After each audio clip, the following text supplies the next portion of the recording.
became the president's peace advisor, but when he appointed me to that position, I did not even know from him that I was getting that appointment. You know, I was seated with my wife on the television after the campaign, and he won already.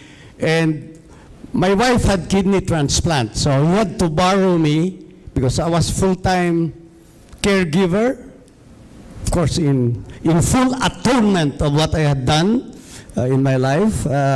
So I was full-time caregiver, but during his campaign, he asked my wife if he could borrow me. Okay, and which she agreed with the condition that I return after the campaign. And so after the campaign, he won. I went back to my caregiving work with my wife. But then suddenly in a TV interview and speech, he mentioned that I will appoint the Buenos Sunny Dominguez and Jess Dureza. So my wife turned towards me in a manner of confronting me why I had not even told her about it. So I told her I didn't even know about it. So when I went to see the president, I told him, I don't want to be peace advisor. You know, I had been there doing that kind of work since, well, as assistant for Mindanao for President Ramos, then the whole time during President Arroyo. And I have many acquaintances here. Roy Goles, partner, he's our national security advisor at the time. So, and then many are here, and I have met before, like Rod. I don't know why Ruth is getting beautiful every day. You know, Ruth, she will be one of the media facilitators before. Anyway, when I told the president about it, I said, I don't want to be peace advisor anymore. I've gotten old already doing this, and you know, so far we have not been successful. We've moved the peace process during my time with President Arroyo. The peace process with the CPP, NP, NDF had even collapsed already. We abandoned it. Our work on the Bangsamoro was moving forward, but recently Congress did not pass the BBL. It was an output of the work with the Bangsamoro. So I said, no, I don't want to be in this job. So he asked me, what work would you want? I said, I prefer to be war advisor. You know, isn't that more interesting, more exciting, and much easier because you don't massage people, you don't deal with them, just probably push the button. But here I am, and maybe you will ask, what's the difference now between your work before in trying to come up with relative peace? Don't ever think that someone or at some time will do a magic formula and then lo and behold, there will be peace in the land. No, sir. Don't ever. You must manage everyone's expectation. Peace is a work, piece by piece. Peace one at a time.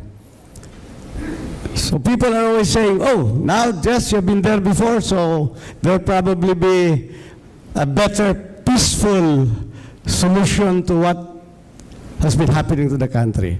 Please manage your expectations. Peace work is a work of a lifetime. There might be milestones in what presidents can do at their time, in my time, but peace work and sustainable peace cannot be achieved with a magic single formula. Where are we today? We're now on the fifth round of negotiations with the Communist Party of the Philippines. We suspended the fifth round when we went to the Netherlands on a supposedly scheduled fifth round.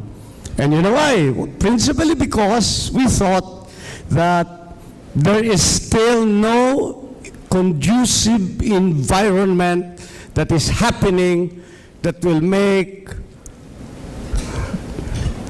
an enabling environment so that we can proceed with peace negotiations. But are we surprised that this is happening? No, sir. It's been a 50-year rebellion by the Communist Party of the Philippines. Do not expect that a single time or an opportunity they will immediately recapitulate and then already embrace peace. They have certain basic ideologies and basic advocacies that we must address together. The problem is what they want and what government can only do within the parameters of our existing constitution will have a little difficulty in trying to reconcile these big differences. When we negotiate with rebels, remember, we have a constitutional parameter that we cannot go beyond. Rebels go and take up arms because they do not want to be subsumed under our laws and our constitution. From that standpoint alone, how do you therefore come up with a peaceful engagement and that you deal with them to their satisfaction, but also within the parameters of our present constitution? That is the reason why in our talk with the CPP, NPA, NDF, and now with the Bangsamoro,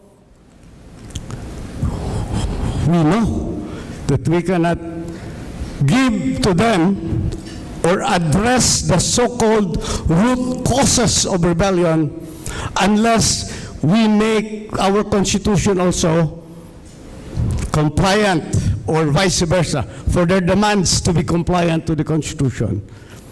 And under the Duterte roadmap right now, while we deal with them, the end game really is to open up the constitution to move towards federalism. That's the end game.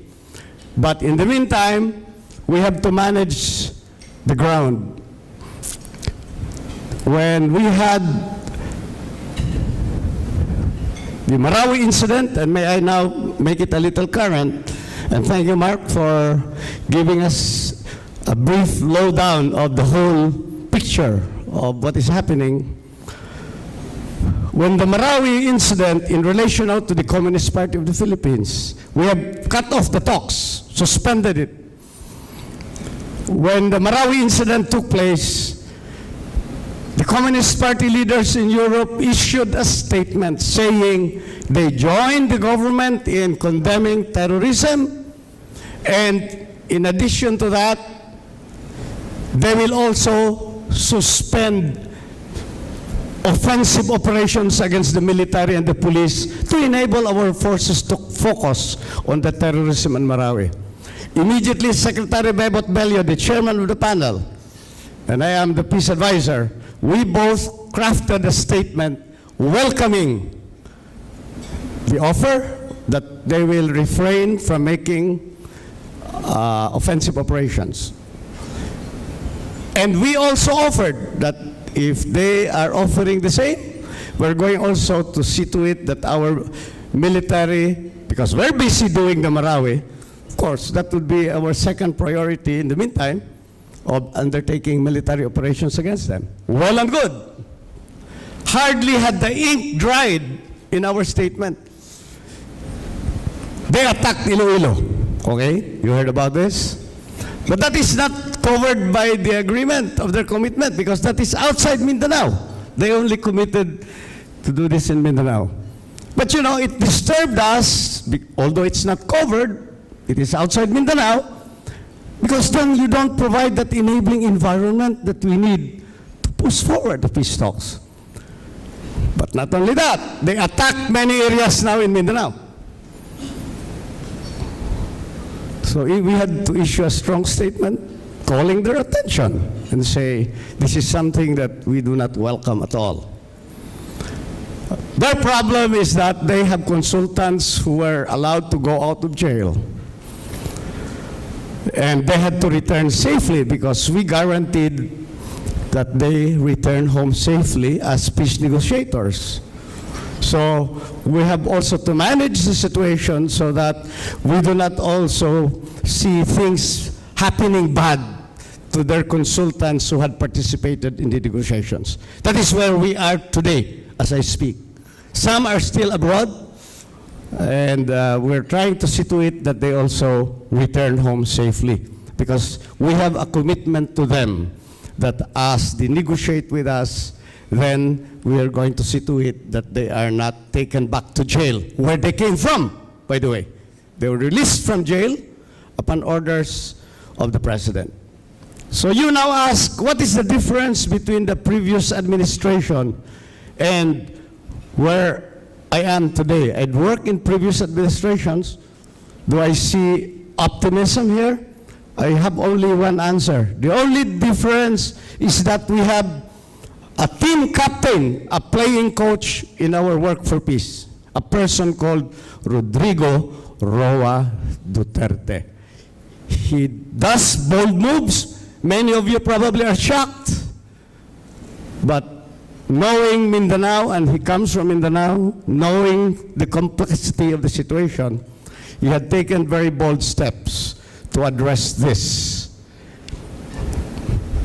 That's the only difference I see. I'll give you a very good example. In our previous negotiations on why it collapsed in the previous administration, the CPP and PNDF would ask their political prisoners be released. Of course, previous presidents will never allow that.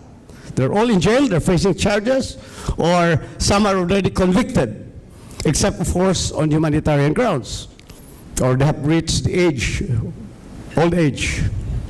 So for those who want to commit crimes, commit it while you're already old, no? So they have a little reprieve legally. When this was asked before, talks would collapse.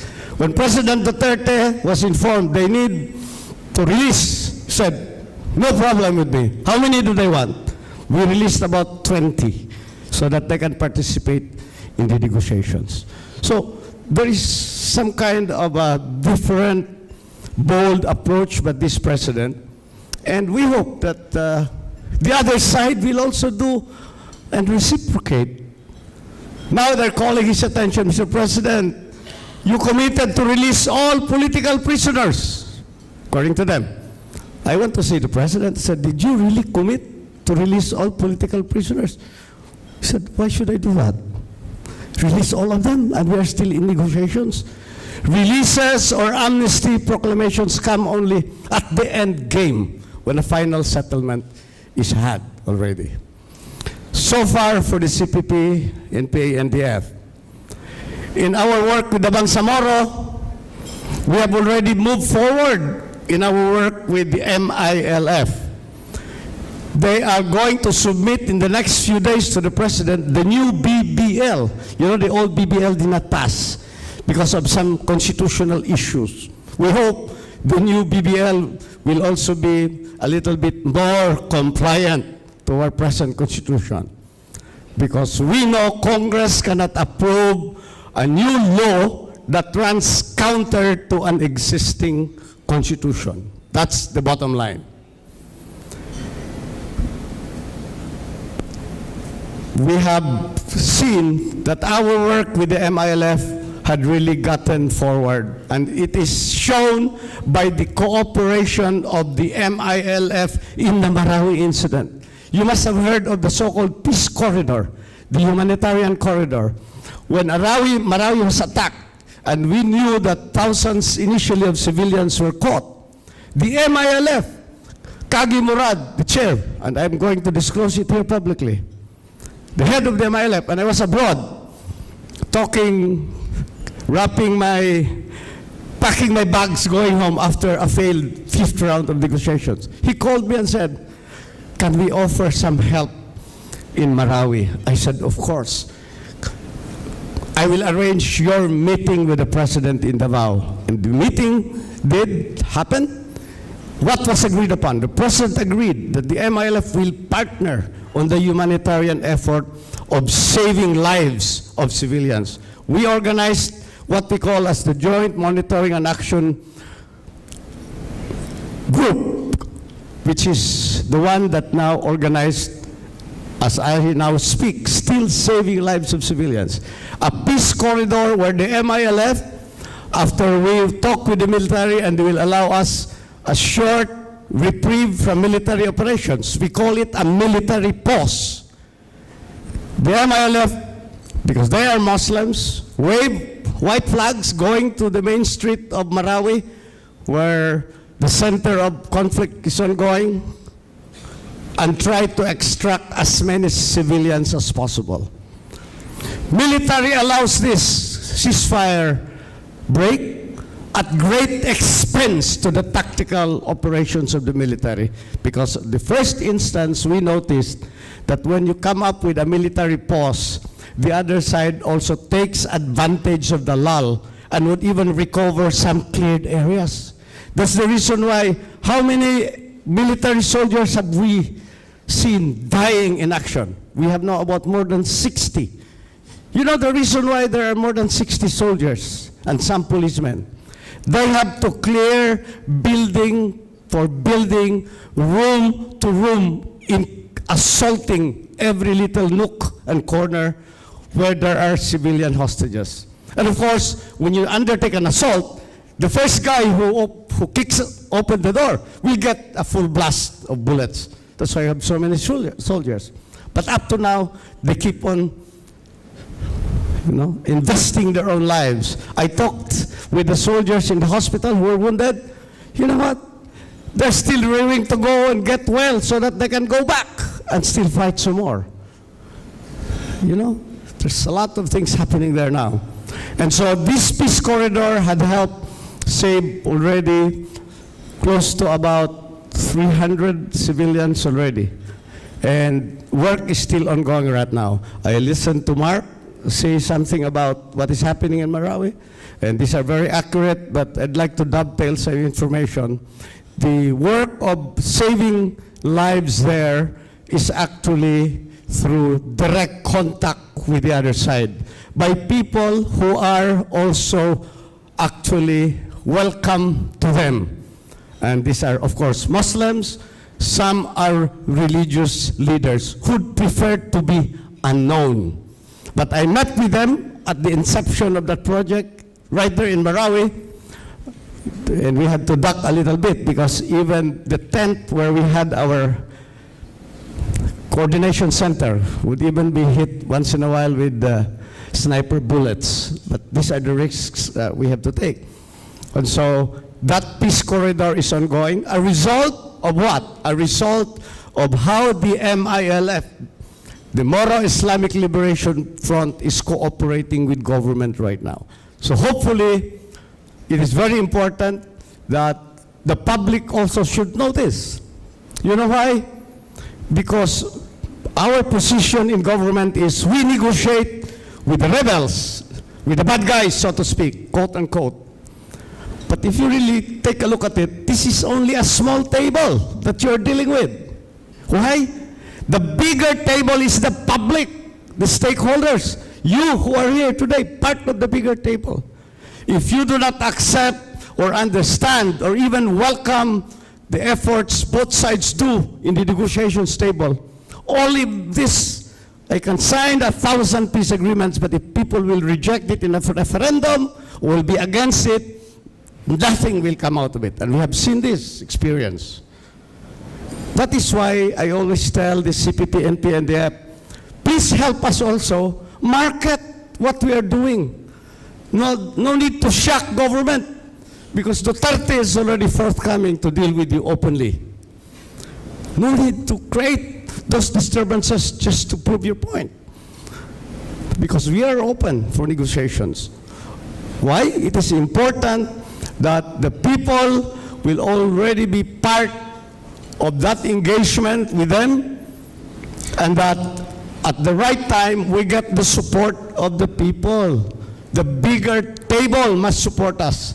That's the reason why we're very transparent now in our engagement with the rebels across the table. When we go to Europe, talk to them, we even allow media to cover our events, as you have noticed. Before, closed door meetings, beyond the reach of everyone, the public. We come home only to announce the outcomes. No, here, we make people know every step of the way of what we're doing. There's a lot of transparency now in what we are doing.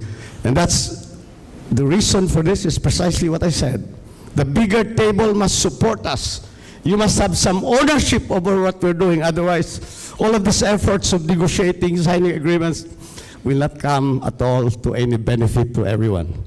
That's one very important point that I'd like to see. That's why when Richard invited me to come, I said, you know, I'd like to address a more important table. The investors, mostly. You know why? You will forget it. But you play a key role in building sustainable peace in the land. Don't ever think that only the peace negotiators or government have the only highway or avenue towards sustainable peace. Those who provide development are very important players in our work for sustainable peace. You know, you go to some areas and it's a very conflict-affected area. You ask the people, why are you fighting government? Why are you so, you know, engrossed with conflict, having a gun, fighting with everyone using violence? They say, sir, we are forgotten by government here. There's no development here. There are no schools here. There are no businesses here. Then I ask also the businessmen, why are you not there in these areas? Why are we going to be there? There is unpeace. There's a lot of risk. You know that businessmen are the most cowardly group in the world. They know they go only to places where they feel they are safe. But let us not forget, you must also invest for peace. There are risks, but then if you bring development to an area and you see sustainable peace happening because you are there to provide the economic wheels to turn a little bit faster for the locals, then you will be the first ones to benefit from it. If you will recall, the banana plantation in Paglas town in Mindanao is a very good example. That's an area before of so many rebels. Everybody will sit by the roadside with their guns and stop every vehicle and ask for money and extort. But Toto Paglas, who has died already, said, because we were very good friends, he said, I will invest there at the risk of being attacked by the bad guys there, and he did. Eventually, the banana plantation flourished. We don't see anymore the bad guys sitting by the roadside with their guns. They're already there with their bolos cleaning the banana plantation, working for some living. So the paradigm under the Duterte Peace and Development Roadmap is, let's not do and be troubled with the so-called chicken and egg dilemma. What is the chicken and egg dilemma? The question is, which comes first? Ma'am, the chicken or the egg? Chicken. Where does the chicken come from?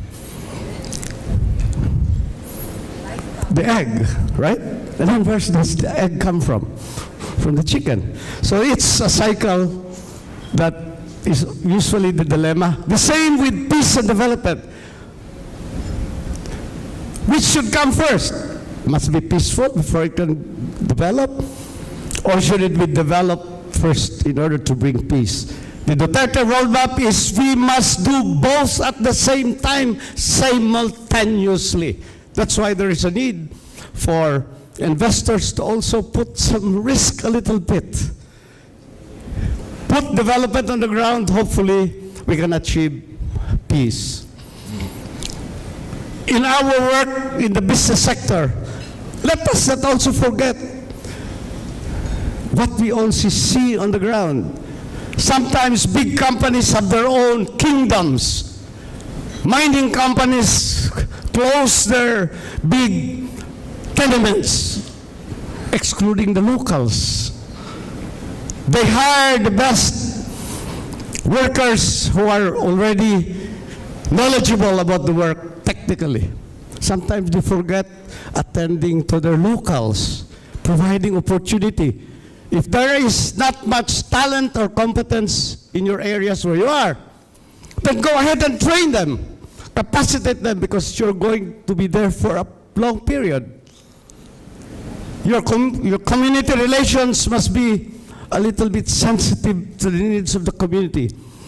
You know, from my long experience in Mindanao, the big companies that are attacked by the NPAs and attacked by armed groups are those companies who do not deal very well with the communities around them. Your first area perimeter of defense are the communities around your companies.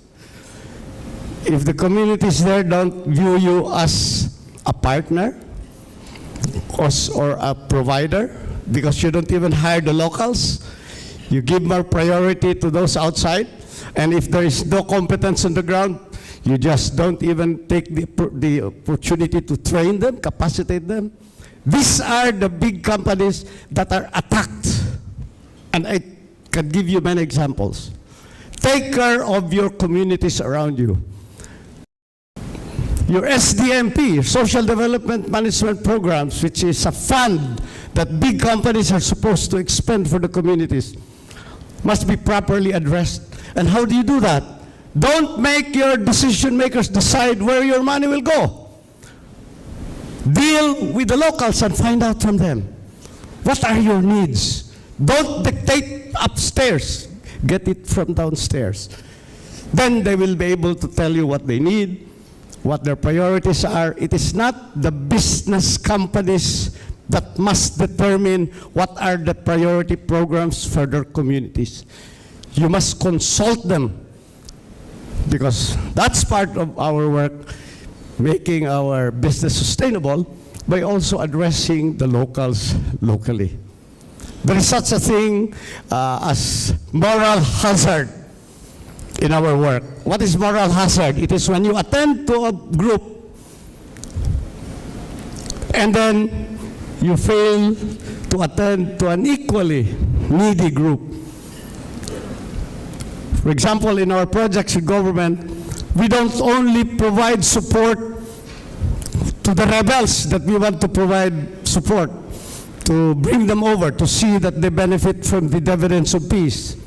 We also attend to the communities that are not fighting government, because the peaceful communities will confront us and say, "Sir, why are you attending only to those who fight government? We are also equally in need, and you are forgetting us." So you create another pocket of dissatisfied and fragile communities. So it is very important that there must be some kind of an equitable attention to the communities around you. And finally, in your work, building roads or building communities, companies sometimes forget they do not put a peace lens to what they do. Peace lens is actually in your work, in your businesses, is to allow social cohesion to work. Strengthening relationships is very important. Like what we are doing now in Marawi. The evacuees there, they have evacuated to Iligan. There is now a very strong divide, not only amongst Christians and Muslims in the area, even among Muslims themselves. Do you think the Marawi Muslims whose houses were burned or whose relatives were killed by the Maotis, do you think they will let that go without also taking vengeance? There's such a thing as rido amongst the Muslims, you know. It's very customary, it's very indigenous. You must have to address that part that is very important. I always say I can rebuild those buildings destroyed, schoolhouses destroyed, but rebuilding the relationships that were broken, the so-called torn fabric because of conflict, takes more difficult work to do, takes even a long period. So social cohesion is very important. And you have to start in a small way, like in the Marawi area. Many of you are businessmen. You're just probably wanting to help, provide relief assistance. Well and good.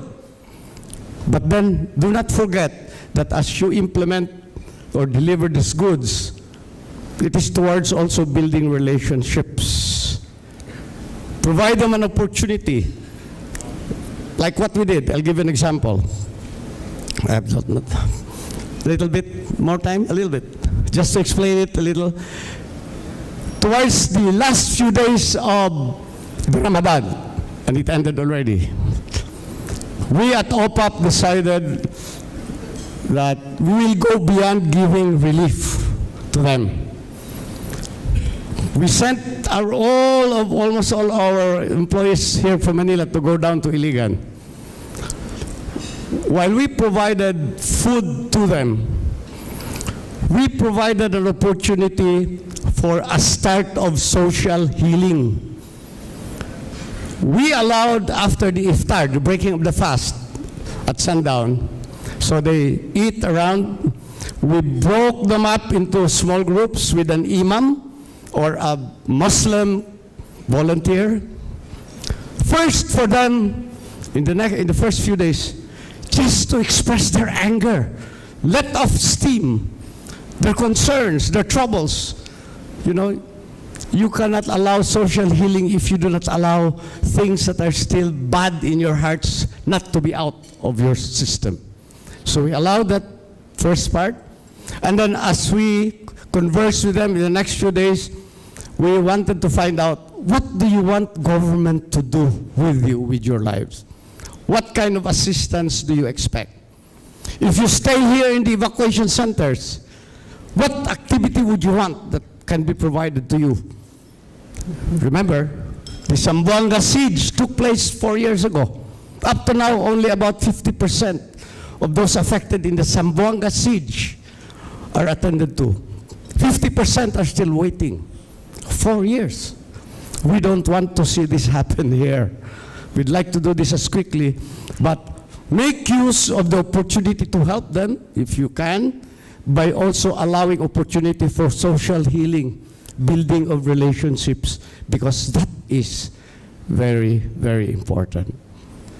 In our work with the Bangsamoro, with the rebels, finally, you deal with the extremists, you bomb them to kingdom come, for all they care. That's the work of the military.